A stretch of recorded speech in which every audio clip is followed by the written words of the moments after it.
everyone, welcome to Hedgehog Hollow. Today I want to share with you a wonderful project using the new scrapbook.com holiday stamp collection. So they have a few sets in this beautiful collection. There's these rustic Christmas wreaths, aren't they absolutely gorgeous? I'll move them up and down, it's a big stamp set. There's also the Holly Jolly Sentiments, again another really large beautiful stamp set. We have a 4x6 Good Tidings of Great Joy, beautiful sentiments again in there.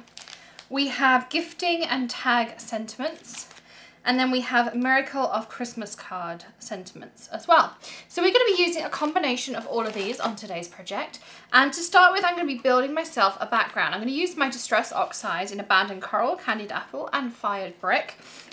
I'm also using these new scrapbook.com stencil brushes.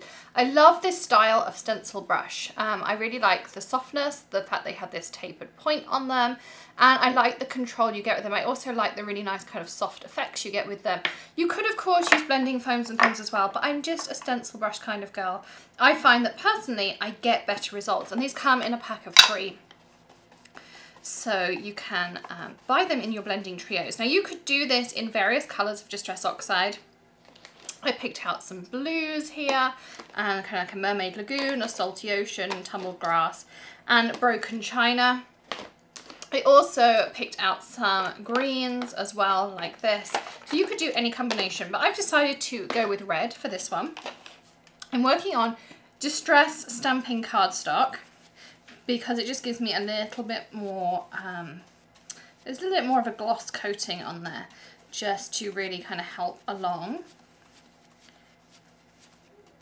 And so I'm going to put a stripe down of each colour. So this is the Abandoned Coral Distress Oxide.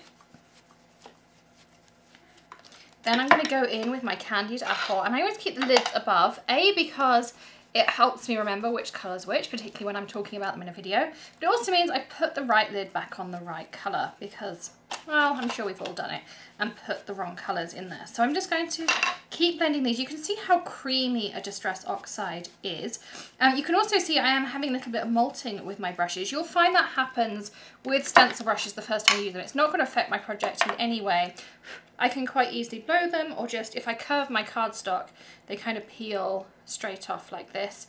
And once you've used them a couple of times, I have some other stencil brushes in the same kind of design, and I have that same thing of like, once I've used them once or twice, they work fine. Now, one thing is not to mix them between Distress Inks and Distress Oxides without washing them in between. You can assign one per colour, you could assign one per colour family, but if you want to mix between different types of ink, I would recommend washing them in between, because otherwise that pigment diffusion that you get in your Distress Oxides, it will transfer across and contaminate your pads a little bit. So entirely up to you, but that would just be my recommendation. So now that I have those on there, I'm going to work whichever is the lightest colour of my joint. So this is the Candied Apple against my Fired Brick, and because that's the lightest colour, that's what I'm going to use on my joint. And because these are a pigment ink, they're going to layer. So I'm not going to go near that bottom piece of the Candied Apple, because otherwise I'm going to alter that colour. And then I'm going to go in with my Abandoned Coral, and I'm going to again work on that join between that and the Candied Apple. And you can see there I've got a really pretty fade between them. And I'm also using that lightest colour just to work on those joins within that Candied Apple and Fired Brick area, because they're not going to build up too much extra colour, being that it's my lightest colour. And you can see there how I've got a lovely smooth coloured piece of cardstock. We've got some lovely kind of ombre shades going on here. I have one little hair just to flick off like this. And now what I'm going to do is I'm going to give this a quick heat dry, more because I'm working on a video, and also I want to do some heat embossing on the top of this, and I don't want any of that powder to stick to any wet ink. So I should also mention that I'm working on my Tim Holtz glass mat, the Tonic glass mat under here, and that this is an Easy Clean mat. This is the mat that normally goes on that palette portion of my mat. But you can work on whatever you prefer. If you watch any of Tim's videos, he explains the difference between ink blending on the glass mat versus ink blending on one of the Easy Clean mats, and it's just about the edges and sort of how harsh those edges come, and it becomes more of an issue if you're using the range of blending tools than if you're using a stencil brush. Another reason why I love using stencil brushes. So here I have my MISTI, and the first thing I'm going to do is I'm going to grab all of my sentiment stamps. I want to get them all out their packaging, and I'm going to lay them out on top of my piece. Now some may be straight, I may put some on their sides. I did do a video previously for scrapbook.com, which I will link in that top right hand corner, of making sentiment based cards. And this is a similar idea, and there were some more tips in there as well. So I'm just going to lay these out.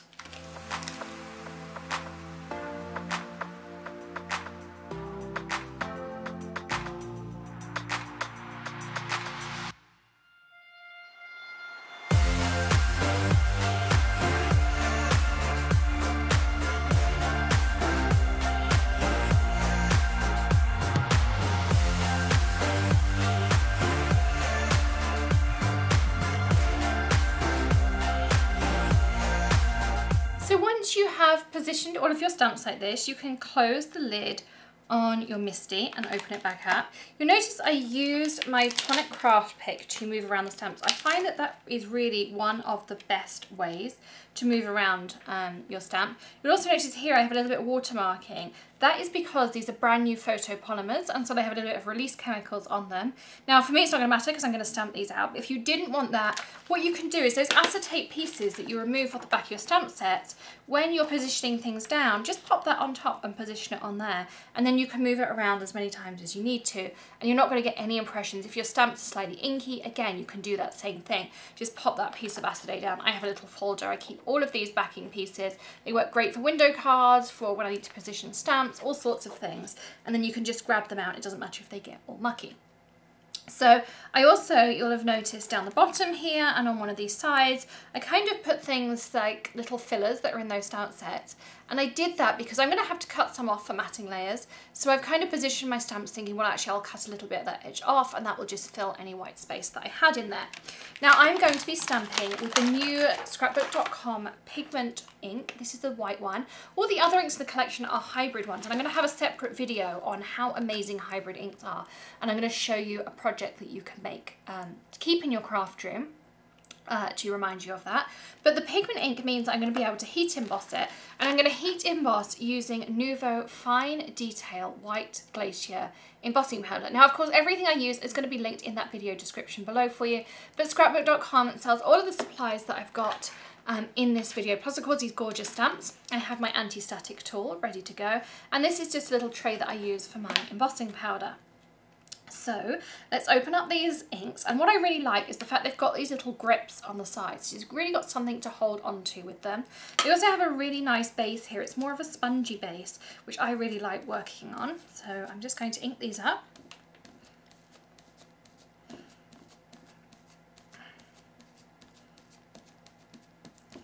Now I also used my MISTI corners to keep my cardstock in place, and I'm going to leave those MISTI corners there because I may want to stamp some things again afterwards, but we'll get to that in a second. But also it means that if I want to go over the edge either on this side or on this side, I can do that, because if I wanted to go over the edge in this top corner, I just take my MISTI corner away and this bottom one's going to hold it in place. So again, it's just another little tip that I like to use, and because I want to cover this whole surface, I don't have anywhere to put my magnets because I wouldn't be able to stamp there, whereas these corners, by having one top and bottom, are going to hold my cardstock in exactly the right place.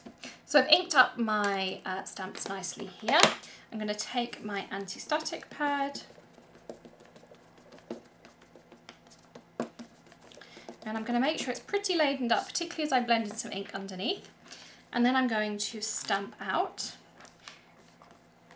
and make sure I get all of those details. And again, great thing about using a stamping platform, whichever one you prefer, is that you can stamp in multiple times. So if one of these stamps doesn't quite come out right, or I'm not happy with the effect, I can come back in and I can do it again. So you can see here I've got some areas that didn't stamp out.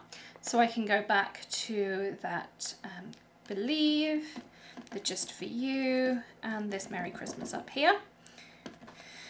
And then I can go back in again. And the great thing about using words is I can work out exactly which stamps didn't get there, because I don't know about you, but when I open the lid, because it's kind of back to front, or counterintuitive to me at least, as to how or where I should be putting that ink, at least with the words, I can quite easily work that out.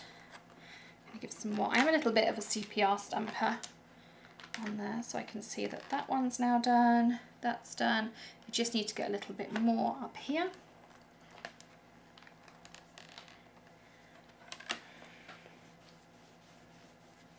And so now I'm going to add on my white embossing powder.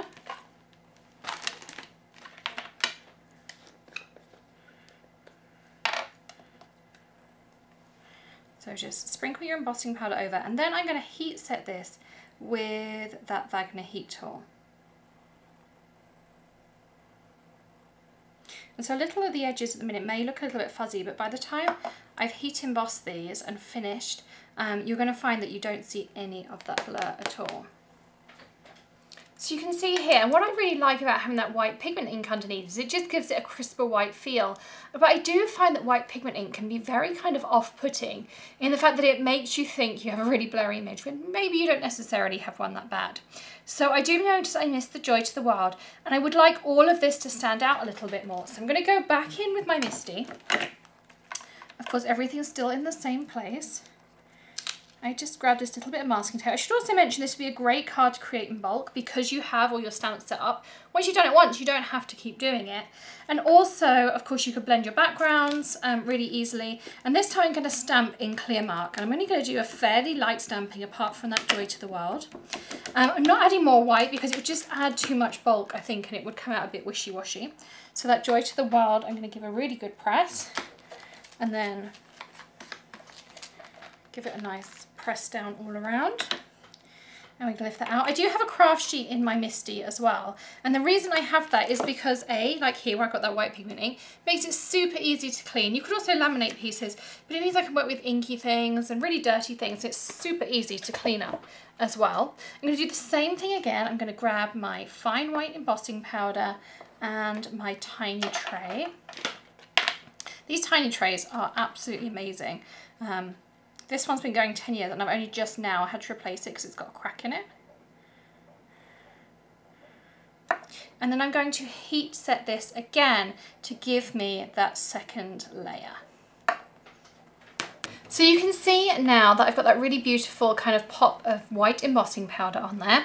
I'm going to also pick one sentiment to stamp on a piece of green cardstock. This is the Lawn Fawn green, and of course I will link all of those things up for you. I have an acrylic block. This is the scrapbook.com ones, and what's really nice is they're gridded and they have these grips in them as well. So let me choose a sentiment that I'm going to go with May Your Days Be Merry and Bright. So I'm going to use my Nuvo Clear Mark. You can use Versamark or whatever embossing ink you like to work with. Make sure you put down some anti-static. And that just stops your embossing powder sticking to any other part of your cardstock. And I'm going to use that same white embossing powder.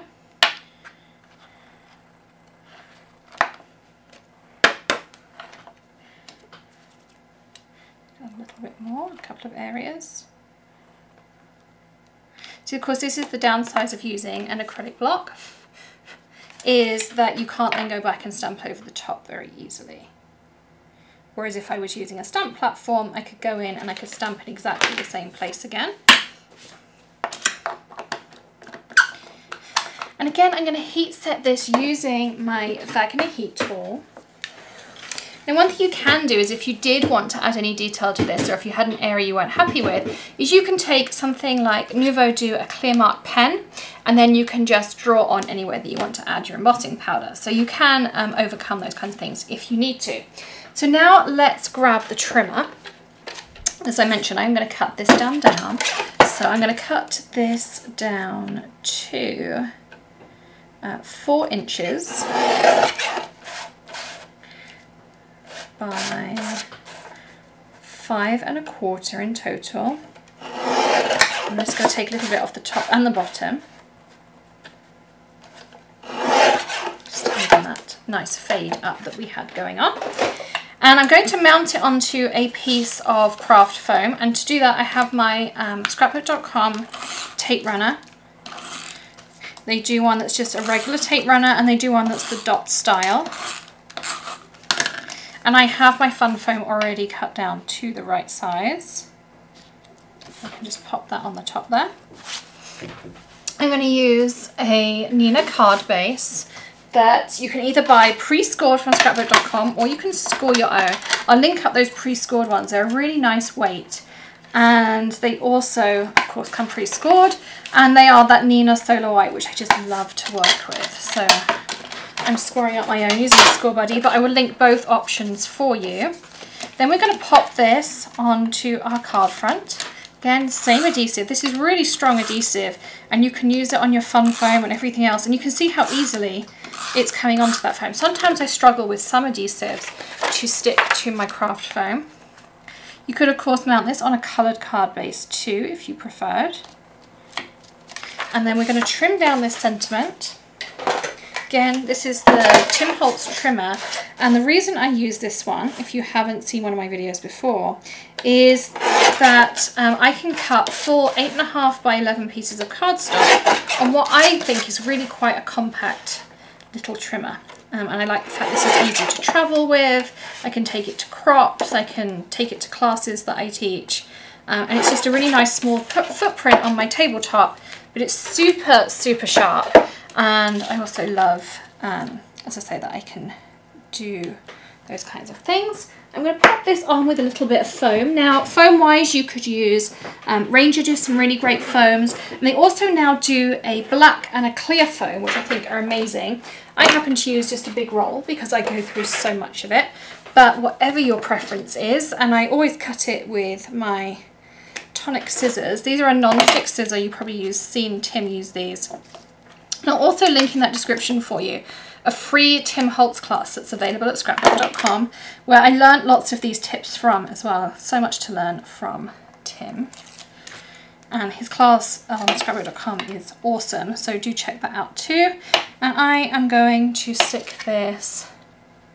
Actually, you know what? I'm going to add one more detail first of all. I'm going to use my Nouveau Light Mist bottle just feel it's quite flat at the moment. So I've just added that light mist, which is going to oxidize onto my panel there. You can do this before or after your heat embossing, but this is a really great thing. If you've blended an ink background with any kind of distress ink and you think, oh, it looks a bit flat, I'm not sure what to do. Yes, you could add Nouveau drops, and I know they're a great go-to for all of us, but you also could just add a really light spritz of water. And this kind of light spritz is not going to affect that Nina card base, and it's not going to affect really anything on your card at all. It's not going to affect that scrapbook.com adhesive, and you can always go back in with a heavier mist in areas. And what it's going to give me, particularly like here, you can see, it also looks a lot redder in the flesh. I'll make sure we add some pictures to the blog post, and of course you've got that cover picture, which will kind of really show you how ready it is as well. But what it's going to do is just add that little bit of interest to the background, and I'm quite happy with that now. And you can see nothing's lifted, my adhesive is still stuck, and now I've just got these kind of speckles in there that just give it that fun little bit of interest. I wanted to do that before I added this on because then it becomes a little bit more tricky. And so I'm going to put this down here as my sentiment. And there is a way to use all of your sentiment stamps in a different way. So you don't have to use this as a Christmas idea. It could be Easter, it could be birthday, anniversary, whatever sentiments you've got. But look at these beautiful array of sentiments from scrapbook.com. Do go in and check those out. Again, links in the profile for you, description for you below. Don't forget to hit the subscribe button and ring the bell so you get notifications of future videos as well. And we'd love a thumbs up if you've enjoyed today's video too. Happy stamping, everyone. We'll see you soon. Bye.